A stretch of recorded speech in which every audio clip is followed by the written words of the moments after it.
매주 월요일 꾸며드리는 이슈 토크 시간, 원숙한 진보 최민희 전 의원, 젊은 보수 시사평론가 장혜찬 씨 두 분과 매주 함께하고 있죠. 오늘은 지난 금요일 있었던 그 경남 밀양의 화재 참사 등 최근 계속되고 있는 대형 사고, 그 책임은 누구에게 있는가, 대책은 어떻게 세우고 또 실천해야 할 것인가, 이 문제 이야기하겠습니다. 정치권에서도 이 문제가 또 공방을 벌이고 있어서 오늘 이 문제를 좀 주제로 잡아봤는데요. 최민희 전 의원 그리고 장혜찬 씨 어서 오십시오. 안녕하세요. 안녕하세요. 네. 왜 이런 사고가 자꾸 납니까? 우선 너무 마음이 아팠습니다. 아파요. 저도 네. 금요일에 이제 속보로 이 뉴스를 접하고 시청자들께 또 알려드렸었는데, 계속해서 요즘 이런 화재 사고가 난다는 것 자체가 참 마음이 아픈 일이고, 이를 계기로 우리가 계속 소잃고 외양간 고치기를 하고 있잖아요. 예. 그러나 외양간을 좀 제대로 고쳤으면 두 번, 세 번 사고가 반복이 안 되는데, 그러니까요. 이제라도 좀 후속 조치라도 좀 제대로 취했으면 하는 그런 절박한 심정을 모든 국민들이 갖게 되는 것 같습니다. 저도 맨날 방송에서 소 잃고라도 외양간 제대로 고쳐야 한다는 말을 자주 하는데 그게 잘 안 되는가 봐요. 그죠? 네, 맞습니다. 그리고 일단 희생자들 그리고 유족들, 부상 당하신 분들께 뭐라고 위로를 드려야 될지 모르겠어요. 이게 너무 끔찍한 일을 바로 곁에서 겪게 되고, 이거는 그 문재인 대통령께서 무한 책임을 느낀다는 그런 요지의 말씀은 참으로 타당하다고 봅니다. 네, 그런데 이제 소 잃고 외양간 고친다는 말씀하셨는데, 제가 어저께 보니까 성북구청장 김영배 구청장이에요. 젊은 구청장인데 지난번에 제천 참사가 난 이후로 공무원들을 최대한 동원해서 그 안전진단을 했답니다. 성북구 내에. 그래서 그 1차 안전진단에서 조금만 이상한 데가 있으면 2차로 소방서하고 같이 안전진단을 해 나갔다고 합니다. 그러니까 저는 이렇게 정부 차원에서 그리고 지방자치단체 차원에서 이게 제천에서 불이 났다 그러면 이게 우리 동네 얘기가 아니다 이러지 말고, 그렇죠. 저는 기초자치단체가 중요하거든요. 이 문제는. 그래서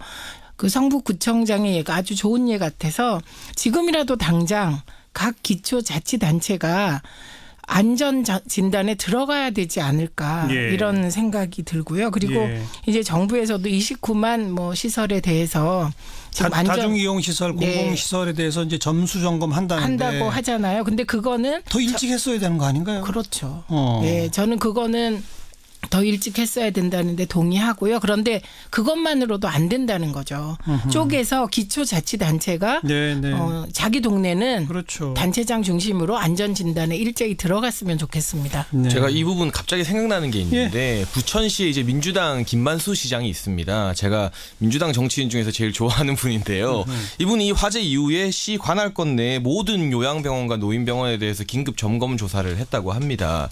이런 식으로 저는 행정안전부라던가 국무총리실에서 그동안 이 전수조사나 이런 것들을 왜 빨리 안 했느냐, 정부 차원의 아쉬움이 있지만 최 의원님 말씀처럼 이 지방자치단체가 관할권, 재량권을 발휘해서 점검하는 게 참 중요하거든요. 그렇죠. 지금 지방분권이 또 개헌의 중요 이슈로 나왔는데, 권한만 달라고 할 게 아니라 지방자치단체들이 책임을 지는 모습을 보여야 합니다. 그래서 이렇게 말씀하신 성북구청장이나 뭐 부천시장처럼 이 관할단체에서 좀 주도적으로 책임을 가지고 이 점검을 하는 그런 풍토가 좀 빨리 마련됐으면 합니다. 그리고 지난번 제천 참사도 그렇고 이번에 밀양 참사도 그렇고 이렇게 다수의 희생자가 벌어진 이후에 조사해 보면 꼭 뭔가 불법적인 게 나와요. 불법 증축이라든지 또 뭐 제대로 된 단열재나 이런 걸 사용하지 않았다든지, 방화문이 제대로 작동 안 했다든지, 스프링쿨러 관련된 규제와 규정이 미흡했다든지, 뭐 이런 것들이 항상 뒤따라 나오잖아요. 근데 나와서 지적만 되고 제도 개선으로까지 이어지지 못하는 거, 이게 참 우리 병폐 아닙니까? 예, 병폐이기도 하고요. 이건 조금 이런 얘기를 해봐야 될 것 같아요. 우리가 IMF를 맞은 이후로 우리 사회의 규제 개혁이라는 것이 하나의 선처럼, 그걸 절대선처럼 이게 되었거든요. 그래서 이게 민주정부에서도 그 많은 규제를 그냥 숫자로 풀었습니다. 이게 IMF의 권고이기도 했고요. 그런데 산불과 관련한 규제도 민주정부 시절에 푼 게 있습니다. 그런데 그 이후에 정말 산불이 많이 났습니다. 그래서 저는 지금 우리나라가 한 번은 규제에 대해서 다시 점검해야 된다. 규제의 개념에 대해서. 그래서 풀어야 될 규제와 풀면 안 되는 규제에 대해서 좀 합의가 필요한 것 같습니다. 안전 관련 규제는 더 강화해야 된다는 얘기가 그런 맞죠. 취지죠. 그래서 지금 이제 말씀하신 대로 이게 다 인재다라고 결론 지어질 수밖에 없는 게 예를 들면 불법 증축은 원래 그건 뭐 불법이고요. 네. 그런데 셀프 점검이라든지 스프링클러 작동 문제라든지 뭐 방화벽 문제라든지 뭐 이런 것들은 다 규제 완화하고 연관이 되어 있습니다. 그러네요. 그리고 이게 이제 제가 정쟁화되면 안 된다는 생각이 드는 게 그 이명박 대통령 시절에 건축에 대한 규제가 많이 풀렸습니다. 네. 그래서 뭐 드라이비트 같은 것도 서민 주거 안정을 위해서 드라이비트가 좀 가격이 다른 거에 비해서 싸면서 뭐 그 온열 효과가 있기 때문에 쓰게 되었는데요. 지금 드라이비트가 제천 화재 때도 등장하고 이번에도 또 등장하고 의정부에서도 등장하거든요. 예. 근데 제가 이게 일방적으로 비난할 수 없는 것은 그때 건축물에 대한 규제 완화를 하게 된 것은 주택 문제가 심각해서 그 대안으로 서민주택을 많이 건설해야 되는 사회적 필요성이 있었다는 겁니다. 네. 그래서 이제 이런저런 규제를 풀었는데 그 규제가 이번에 이런 참사로 이어지는 한 원인이 됐다는 점을 말씀드려야 되고요. 그리고 이번에도 왜 자꾸 소방검사 제대로 했냐 안 했냐 이런 얘기가 자꾸 나오잖아요. 예. 그런데 이와 관련된 규제도 예전에는 다중이용시설은 전수조사를 해야만 했거든요. 그게 병원이나 요양원 등 다중이용시설인데 이것이 이제 지난 정부에서 샘플 조사로 바뀌었습니다. 네. 그래서 이런 식으로 규제가 이렇게 풀리면서 그 규제가 풀리니까 또 그 규제를 안 지키는 또 불법의 사각지대가 또 발생하잖아요. 그렇죠. 그 결과인 것 같습니다. 예. 저는 사실은 이 규제가 풀린 게 문제점을 야기하고 있지만 왜 그 당시에 그 주택 관련 규제가 풀릴 수밖에 없었는지에 대해서 말씀을 좀 드리려 했는데 최 의원님께서 다 말씀을 너무 잘해 주셨고 서민주택 확충 뭐 이런 거. 예. 제가 조금 더 지적하고 싶은 건 지금 정치권에서 이 문제를 가지고 뭐 정쟁화되는 모습들이 좀 보이는 것 같아요. 오늘 그래서 사실 이 문제 토론 주제로 잡은 거예요. 네, 그래서 그 부분에 대해서 뭐 유족분들도 좀 불편한 반응을 보이고 계시고 국민들도 많이 우려하고 있는 것 같은데 기본적으로 정부 여당의 역할은 문제를 해결하는 것이고 야당은 이제 대안을 제시하는 게 저는 역할이라고 생각합니다. 그러나 지금 이 날성 공방들을 보면 다들 남탓만 하고 있지 어떻게 대안을 제시하고 문제를 해결할지에 대한 해결책은 좀 많이 밀려나 있는 것 같고요. 네. 저는 역시나 국회 제도 개선 과연 국회가 그동안 소를 읽고 외양간을 잘 고쳤는지를 조금 지적하고 싶은데 이런 사고나 재난이 터지면 국회에서 무더기로 법안들이 쏟아지고 있습니다. 예. 제천 화재 이후에도 관련된 화재 관련 법안이 10개가 발의가 됐는데 아직 상임위에서 논의조차 안 되고 있고요. 그렇죠. 가장 문제가 됐던 게 이제 소방차 전용 구역, 뭐 불법 주차나 이런 것들 때문에 소방차들이 사다리차들이 잘 못 지나가는 게 문제로 대두되지 않았습니까? 이 법안은 무려 1년 전에 국회에서 발의됐는데 아직까지 통과되지 않고 잠자고 있습니다. 그리고 홍수나 뭐 폭염 등이 터졌을 때도 국회에서 법안을 많이 발의합니다. 지난해 포항 지진에서는 40건의 지진 관련 법안이 발의됐는데 본회의를 넘긴 법안은 11건이고요. 폭염 네. 당시에도 26건의 폭염 법안 중 국회를 통과한 법안은 3개에 불과합니다. 그래서 이 재난이 터지면 제가 봤을 때 국회의원들이 마치 의정 보호를 하기 위해서 막 발의부터 막 하고 SNS에 막 자랑해요. 내가 이런 법안 했다고. 발의했다. 그런데 그게 아니라 정말 통과가 될 수 있는 법안을 제대로 발의할 필요성이 있고 예. 일단 발의했으면 제대로 외양간 고칠 수 있도록 좀 빨리 통과를 시켰으면 좋겠습니다. 네. 그 국회의 역할이나 제도 개선의 필요성 뭐 앞으로 이제 우리가 이 문제 어떻게 극복해야 할지 마지막 결론 부분에 나와야 할 얘기가 먼저 좀 나왔는데 정쟁에 대해서 좀 말씀드리자면 아까 두 분 다 정쟁으로 가면 좀 곤란하다는 얘기를 하셨습니다만 저는 참 의아한 게 여야 지도부가 이런 사안 앞에 왜 꼭 상대방 탓하는 말을 해야만 할까요? 안 할 수 없나요? 이 부분은 이제 정쟁을 유발했다고 조선일보에 지목당한 사람이 저예요. 예. 그래서 제가 말씀을 좀 드려야 되는데 이게 제가 먼저 시작한 건 아니고 그 자유한국당에서 참사가 터지자마자 밀양 참사가 터지자마자 이제 문재인 정부 비난을 하는 성명이 나왔습니다. 예. 그래서 제가 트윗에 올린 게 지금이 내 탓 할 때냐 수습하고 위로하는 게 먼저다. 뭐 요런 요지의 얘기를 했죠. 그리고 예. 굳이 자유한국당이 이렇게 니타네타 책임론으로 가면 이건 꼼꼼하게 점검해 봐야 된다. 왜냐하면 소방직을 국가직으로 전환하자는 게 문재인 대통령 공약이었다. 그런데 그거를 반대한 것도 자유당이고 자유한국당이고 그리고 소방직 충원을 반대한 것도 자유한국당이다. 그리고 소방직은 그래서 지금 이게 지방정부 관할하에 있다. 네. 근데 경남도를 보니까 지금 경남도지사가 공석이더라고요. 그 홍준표. 예, 근데 잠시 저는 그걸 까먹어서 예, 보니까 경남도지사가 홍준표 전 대표였는데 현재 대표였는데 홍준표 대표가 대선 나가면서 경남도지사직을 사퇴했는데 사퇴 시한을 아주 재보고를 하지 못하게 맞춰서 그때 비난을 많이 받았던 맞아요. 기사를 다시 찾아봤습니다. 예, 예. 그리고 밀양시장도 자유한국당. 그다음에 국회의원도 자유한국당. 그 군 시의회 있잖아요. 시의회도 다 자유한국당이 장악돼 있는데 지금 책임 공방 할 때냐. 우리 이런 낮은 수준의 공방 하지 말자가 제 트윗의 요지였어요. 네. 근데 그거를 이제 언론에서 본래 취지는 딱 빼고 그 맥락은 뭐 어디 갔는지 없어지고 그냥 자유한국당의 책임을 돌렸다 이런 식으로 왜곡을 해서 시작이 된 겁니다. 그리고 표창원 의원은 이제 그 화재 관련 안전 법률을 뭐 강창일 의원이 냈는데 그게 자유한국당의 반대로 통과되지 못했다. 이거를 이제 올리셔서 예. 뭐 표창원 의원과 제가 자유한국당의 표적이 돼서 뭐 표적이 되었습니다. 그런데 애초 취지는 그게 아니었고요. 그리고 그 뒤로는 어떤 문제가 생겼냐면 김성태 원내대표가 문재인 대통령 책임지고 그다음에 내각 총사퇴하고 뭐 이런 얘기하지 그렇습니다. 않았습니까? 예. 밀양에 가서. 예. 그런데 그런 발언에 대해서 뭐라고 지적한 분이 밀양 시민입니다. 밀양 시민이 여기 정쟁하러 왔냐. 그런 말 왜 하냐. 그랬더니 또 자유한국당 지도부가 민주당원이 여기도 있다. 근데 알고 보니 민주당원이 아니었다는 거 아닙니까? 예, 예. 그래서 저는 지금 이 순간에도 이제 자유한국당이 정쟁을 유발하는데 그에 대해서 민주당 지도부가 답을 안 했었죠. 그런데 계속 심해지니까 이제 지도부가 대응할 수밖에 없었고 그럼에도 불구하고 문재인 정부는 일제 대응하지 않고 수습에만 만전을 다하고 있다는 점 알려드립니다.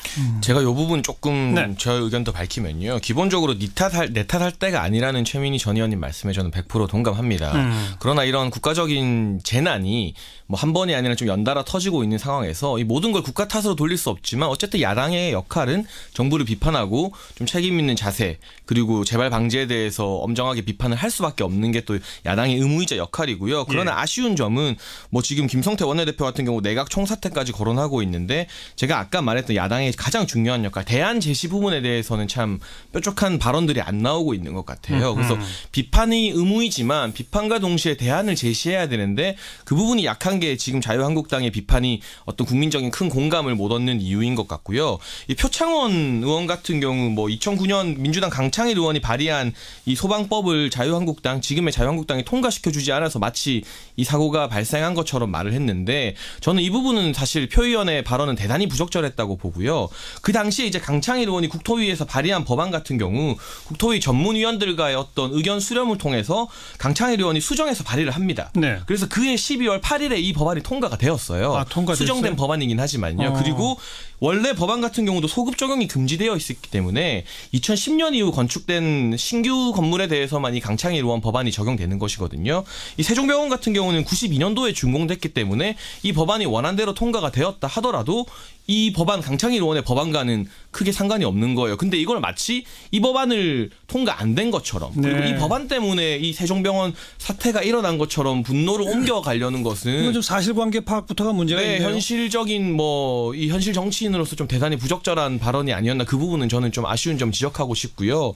이 지자체의 잘못 물론 제가 지자체 권한이 중요하다고 했습니다만 우리가 뭐 제천 사고가 일어났을 때 그 당시 뭐 충북 도지사나 이런 분들 제천시장에게 책임론을 전가하는 분위기는 없었습니다. 그런데 이 홍준표 대표와 여당 지도부의 발언들이 좀 격화되면서 뭐 경남지사 사태나 이런 이야기까지 나오고 있고 밀양시장 그래요. 이야기까지 나오고 있는데 예. 기본적으로 문재인 대통령께서 이 재난의 컨트롤 타워는 국가가 해야 하는 것이 맞고 본인 스스로 책임을 져야 되는 것이 맞다고 했기 때문에 이것이 뭐 밀양시장이 누구인가 뭐 시의회가 누구인가까지로 번지는 것은 좀 예전의 다른 사고에 비해서도 너무 이 정치인분들의 발언 수위나 이런 게 좀 격화된 것은 아닌가 하는 점이 저는 뭐 좀 이왕의 표적이 된 김에 할 말을 좀 다 하고 네, 하세요.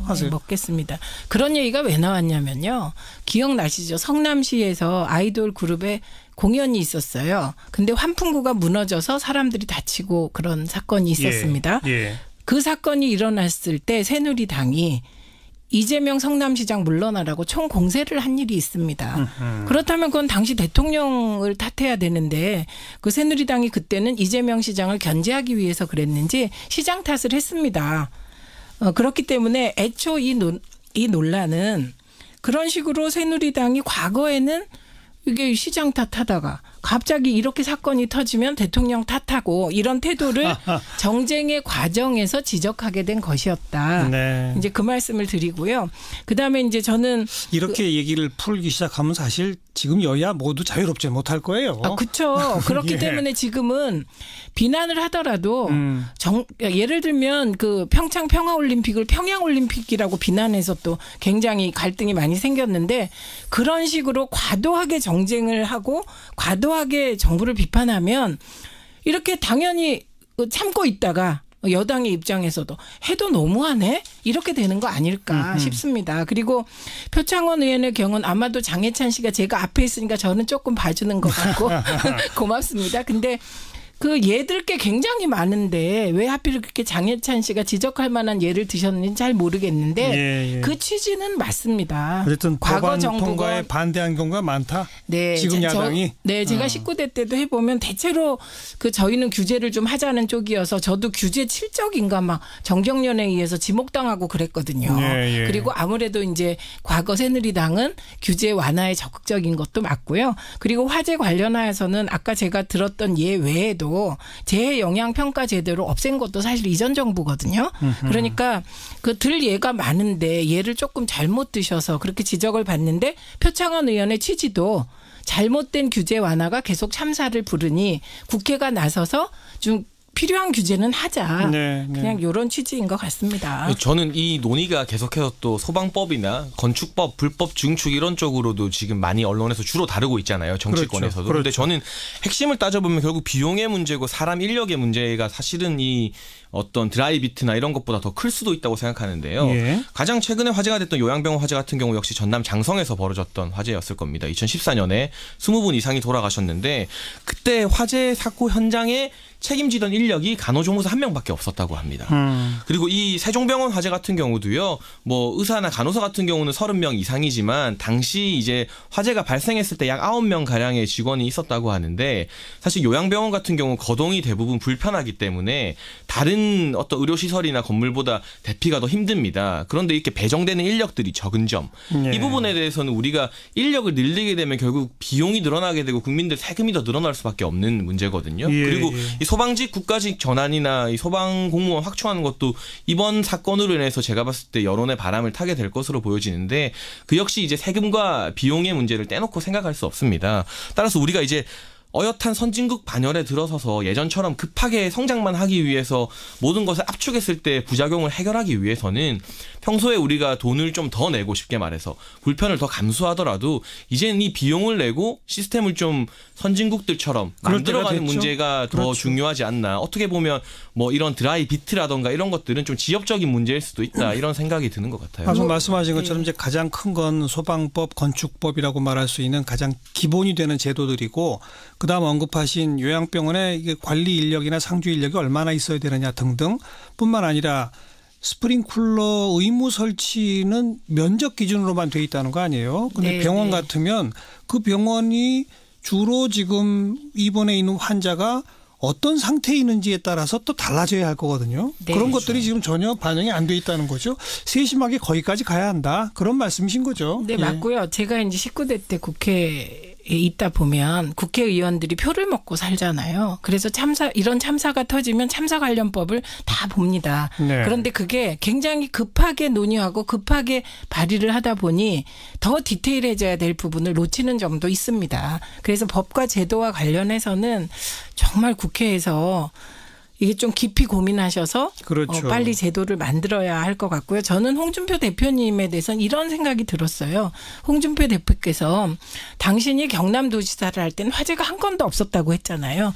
만일 지금 계속 도지사하고 계셨으면 화재로 사망한 사람이 없다고 말을 했는데 네. 팩트 체크해 보니까 그건 또 아니다라고 하고 이렇게 지금 되어 있는 상태죠. 화재가 예. 하나도 없다고 말한 적은 없었어요. 그런가요? 네. 그런 보도가 뭐 막 헷갈리는 건데 어쨌든 화재로 인한 사망이 한 건도 없었고 화재가 적었다 이런 취지의 말도 했던 것 같아요. 제 기억엔. 근데 지금 만약에 도지사가 건재했다면 훨씬 더 낫지 않겠습니까? 그다음에 이번에 이제 대구 소방서 있잖아요. 소방서 당국이 대처를 한 걸 보면 정말 모범 답안인 것 같아요. 이게 대구 달서구의 신라병원에서 불이 났습니다. 27일 오후 9시 29분에. 희생자가 한 명도 없었죠. 희생자가 한 명도 없었어요. 예. 그러면 왜 희생자가 없었냐? 여기는 지난번에 그 제천 화재가 난 다음에 대구 소방은 진압대와 구조대를 기존보다 2, 3개 대씩 확대 편성했대요. 그러니까 조를 바꿨다는 거죠. 그렇게 확대 편성해서 상황 발생 초기에 소방력을 집중 투입하는 겁니다. 그리고 최우선적으로 인명 구조에 나선 거래요. 그러니까 이렇게 소방본부가 조금만 신경을 써도 정말 사람이 사망하고 이런 정말 인명 손실을 막을 수 있는 것 같고요. 그리고 그때 이제 신라병원 때 도착하자마자 구조대가 제일 먼저 한 게 2층 계단 쪽 방화문을 닫는 거였습니다. 방화문을 닫아서 불이 퍼지지 않고 네, 유독 질식되는 연기가 걸 빠지지 방지하고, 않도록. 예. 그리고 나서 중환자 8명을 옥상으로 안전하게 구조시키고. 예. 그러니까 저는 뭐 정부가 책임지는 거 근본적으로 맞고요. 그리고 뭐 도나 뭐 지방자치단체, 기초자치단체의 책임도 있습니다. 그러나 이게 더 들어가 보면요. 예를 들면 병원. 그럼 진짜 병원장이 안전 문제에 대해서는 이번에 나온 것처럼 불법 증축을 한다거나 뭐 이런 것만 안 해도 그러니까요. 진짜 막을 수 있고 이번엔 특히 제가 더 깜짝 놀란 건 응급실이에요. 탕비실이 있는 거는 그거는 정말 전 깜짝 놀란 일이고요. 그리고 지금 혹시 병원에 응급실 옆에 탕비실이 있는 병원이 있다면 빨리 그거부터 없애야 되지 않을까요? 사실 우리가 이런 얘기 하다 보면 답을 모르는 게 아니에요. 네. 답은 다 알고 있습니다. 알고 있는데 실천을 안 하고 현장에서 그리고 제대로 점검을 안 하고 또 제대로 점검 안 해서 문제가 터진 후에 저 엄한 책임 추궁이 별로 없고 이러다 보니까 안 되는 거 아니겠습니까? 결국 제가 말씀드렸던 것처럼 비용의 문제인데요. 정부 같은 경우는 뭐 이런 제천 스포츠 화재나 이런 여러 가지 화재에서 드러난 가연성 외장재 규제를 검사하겠다고 밝혔습니다. 예. 그러나 이 검사 비용이 건물 한 동당 약 200만 원 이상 소요된다고 해요. 그런데 6층 이상 건물로 이 검사를 하게 될 경우 검사를 해야만 한 동에 200만 원을 쓰면서 검사를 해야 하는 건물만 수만 동에 달하기 때문에 뭐 특별 예산 편성이 필요해 보이고 이것도 상당히 지난한 과정이 될 것으로 보이기 때문에 정부의 어떤 책임, 정부의 지금 당국자들도 상당히 머리가 아플 것으로 보여집니다. 그러나 우리가 문재인 대통령이 취임하면서 뭐 다시는 안전사고로 눈물 흘리는 국민이 없겠습니다라는 말씀을 하셨잖아요. 예. 이게 야당이 대안 없이 비판하는 게 문제지만 그 부분에 대한 문제점은 국민들이 나중에 표로 심판하고 분명히 느끼고 계실 텐데 어쨌든 안전을 최우선 가치로 드러낸 정부에서 지금 사고가 터지고 이낙연 총리가 좀 급하게 29만 호 정도의 건물들을 또 전수조사 검사하겠다고 하고 있는데 이 부분은 사실 뭐 제천 화재 이후에 도입됐어도 됐고 좀 빨리 지난 1년 가까운 시간 동안 좀 빨리 서둘렀으면 안 됐나 하는 아쉬움은 저도 좀 표현할 수밖에 없을 것 같습니다. 아니 그 표현은 하는데요. 그 자유한국당 주변의 공세가 너무 말도 안 되는 겁니다. 예를 들면 이걸 세월호랑 비유해서 뭐 이런저런 공세를 하는 거. 특히 이낙연 전 총리가 세월호 당시에 전남도지사였으니까 이거는 이낙연 책임 아니냐 이렇게까지 나가는 거. 근데 당시에 이낙연 총리는 후보였거든요. 네, 전남도지사 후보. 그렇게 자꾸만 정쟁으로 치달으면서 하다 보니 그럼 사실 확인은 해야 되잖아요. 이낙연 총리가 도지사가 아니고 후보 신분이었는데 도지사니까 책임져라 하는데 아무 답을 안 하면 그 이낙연 총리 책임이 되어버리잖아요. 그러면 할 수 없이 답을 하게 되잖아요. 알겠습니다. 이러면 이제 정쟁으로 보이게 되는 것이죠. 예. 그래서 저는 그러니까 자유한국당이 대안을 제시하고 정말 점잖게 비판을 한다면 정부를 그러면 누구도 이런 정쟁에 같이 휘말릴 일은 없을 것 같아요. 맞습니다. 저는 100% 동의하는데 100% 동의하시죠. 과연 우리 민주정부 이후 우리 역사에서 점잖게 대안을 제시하면서 비판해왔던 야당이 있었던가 이 부분에 대해서는 좀 19대 때 민주당 진짜 점잖았습니다. 골고루 의문을 표하고 싶습니다. 자, 네. 여기까지 합시다. 합리적이었습니다. 저는 오히려 우리 청취자분들, 이 시민들께서 정치권의 발언을 과거는 그래나 보다라고 하시던 분들이 이제는 하나하나에 대해서 평가들을 하세요. 저 발언은 적절하다. 저 발언은 저 참 또 무리했네. 5번에 저 참 문제 있다. 이렇게들 평가하시거든요. 그래서 그런 눈높이도 우리 정치인들이 좀 보고 살펴보면서 더 좀 진중한 발언들을 하셨으면 좋겠다. 이 정도 말씀을 드리고 오늘 우리 얘기 나온 정부, 중앙정부가 해야 할 일 분명히 있습니다. 또 현장 가까운 곳에 있는 지자체와 소방당국이 해야 할 일 또 따로 있어요. 그리고 이것들이 모여서 제도적으로 바꿔야 할 국회가 해야 할 일 따로 있습니다. 이번에라도 제대로 하나하나 자기 역할들 좀 다 해주도록 우리도 우리 방송하시는 분들도 끝까지 좀 계속 챙겨야 될 것 같습니다. 이 정도 하죠. 최민희 전 의원 그리고